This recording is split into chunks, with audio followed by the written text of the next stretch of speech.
In the vibrant African village of Udemili, nestled amidst lush greenery and golden savannas, there lived a young woman named Ada. Renowned for her beauty and kindness, Ada captured the admiration of many suitors who sought her hand in marriage.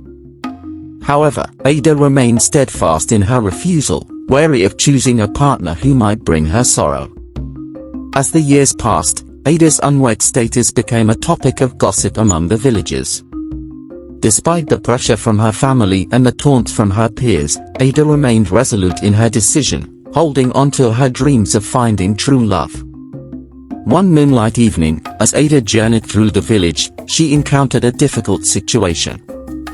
A venomous serpent coiled in her path and bit her on her right foot. She fell crying out of pain and screaming for help, but nobody held her. She kept screaming for help. Luckily for her, a very handsome man named Dyke was passing by when he heard her scream and ran towards her direction. Following the cry from her voice, Dyke saw Ada on the floor crying, and he ran towards her and asked her what happened, and she told him she has been bitten by a snake. Immediately Dyke carried her on his shoulder and ran to the village herbalist who treated her. She fell asleep during the treatment. After a few hours she woke up and saw Dyke sitting at her bed. She thanked him and fell in love with him. Dyke also loved her. This was love at first sight.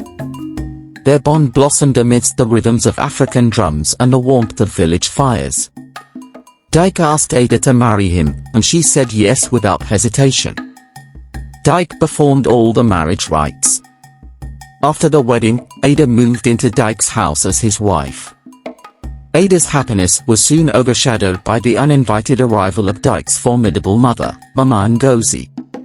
Dyke's mother, Mama Ngozi, is a troublesome woman, and everyone in the village is scared of her because of her love for black magic. She possessed strange magical powers that she received from the river goddess of the Udemili River. When Ada saw her mother-in-law, she welcomed her warmly and served her son food. Her mother-in-law ate the food, pretending to be a good woman. After she ate the food, when her son Dyke got back home, she started complaining to Dyke about Ada and the food she had given her to eat. She told Dyke that the food Ada gave her was tasteless and had no meat. However, Dyke, knowing who his mother was, didn't take the complaint seriously. Ngozi gradually began to make Ada's matrimonial home unbearable for her. She kept nagging at the slightest mistake, always finding fault with Ada, and making her life difficult. Ada, being a good and kind woman, despite her unkindness towards her, went as far as washing all her clothes. She kept trying her best to please and satisfy her mother-in-law, cooking for different varieties of meals for her every day to suit her tastes. She also washed all her dirty clothes and took care of her needs. However, Ngozi was never satisfied. She always had something to complain about. Ada gradually became a maid in her own matrimonial home, with no rest or moments of peace for her.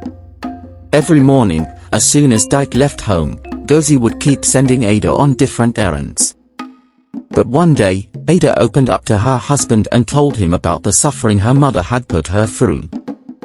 Dyke was distraught and unhappy.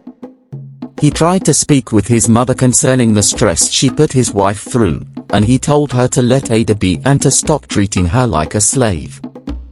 This made Ngozi very angry at Ada for reporting her to her husband, whose son she threw out to deal with Ada. That same night, Ngozi cast a spell on her son, Dyke, while he was asleep. The spell she cast on him was to make him unresponsive to her evil deeds. No matter how she treated his wife, he was never going to react or say anything about it. When Ngozi knew that she had her son under her grip, she turned Ada into a full-time housemaid, and Ada kept suffering while her husband kept quiet over all the mistreatments from her mother, but Ada never knew her husband was under a spell. Ada continued to endure the torments from her mother-in-law, and this continued for months.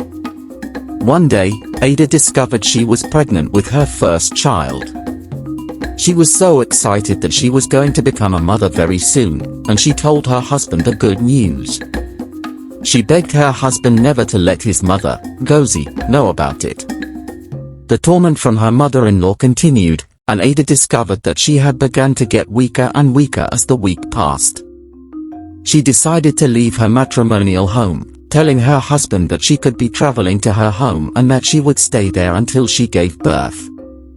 During their discussion, they never knew that Ngozi was standing behind a door, listening to their conversation. Immediately after Ngozi realized that her daughter-in-law was pregnant, she began to plot how to stop her daughter-in-law from leaving. As Ada was about to leave, Ngozi sneaked into her room and added some substance to Ada's food. After Ada ate the food, she began to feel dizzy and wouldn't leave. She slept for hours, and by the time she woke up, it was already late at night. She noticed something had been added to the food she had eaten. She became upset and confronted her mother-in-law. Ngozi couldn't believe that Ada could have the gods confront her, and Ngozi swore to deal with Ada. Ngozi used her strange powers to cast a second spell on her son. This time, she cast a spell for her son to do whatever she told him to do. She started first by telling her son to stop taking care of his wife and also to stop giving her money for food. She aimed to see Ada starve to death, but instead, Ada has struggled to take care of herself and her unborn child single-handedly. She was able to survive by doing some manual jobs for people where they paid her some money, which she used to buy food for herself and also to buy some baby stuff for her unborn child. This surprised Ngozi about how Ada was able to survive even without the help of her husband. Ngozi thought maybe the spell she cast on her son was not enough to make Ada suffer, so she decided to cast a spell on her pregnancy. The spell was to stop Ada's pregnancy from reaching full time. It was almost time for Ada to deliver. She was excited that her baby would arrive soon. She got everything ready. 10 and 11 months passed, and there were no signs of labor. Ada began to weep, asking God to help her deliver, but the more she waited, the more everything seemed like a stone. Her mother-in-law began to mock her and call her names, telling her that this is what you get for challenging me. Her husband, who was under the influence of his mother's charm, didn't even care about his wife. Ada was left to carry out this challenge alone.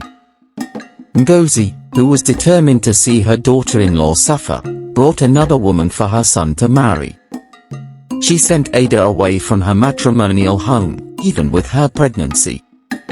When Ada got home, she narrated the whole event to her mother, who was so emotional that her daughter had gone through all this at the hands of her mother-in-law. She welcomed her daughter and took care of her. She was excited that her daughter made it out there alive. Ada kept struggling with her pregnancy. In the 18th month of her pregnancy, she fell sick. Her mother began to grow concerned for her daughter and her pregnancy.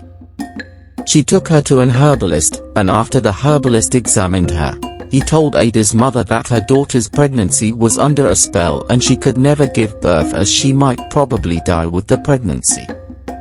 Her mother was terrified and asked the herbalist what she could do to undo the spell. The herbalist told her to take her daughter to the Udemili River and bathe, as the spell cast on her daughter was from the Udemili goddess and only bathing in the Udemili River could undo the spell. When Ada regained consciousness, her mother took her to the Udemili River, and she bathed there. After 3 days, she began to get better and stronger. On the 4th day, she went into labor. After 6 hours of labor, she gave birth to a baby boy. She was very happy and overjoyed. Back at Ada's matrimonial home, the woman Ngozi had brought home for her son to marry turned out to be the daughter of a mighty chief priest with great magical powers. When Ngozi tried to mistreat her just the same way she did to Ada, she refused and stood her ground against Ngozi. Ngozi never knew she had great powers which he had obtained earlier from my father before coming. Ngozi tried to cast a spell on her, but the spell didn't work. Ngozi decided to poison her food one night while she was sleeping.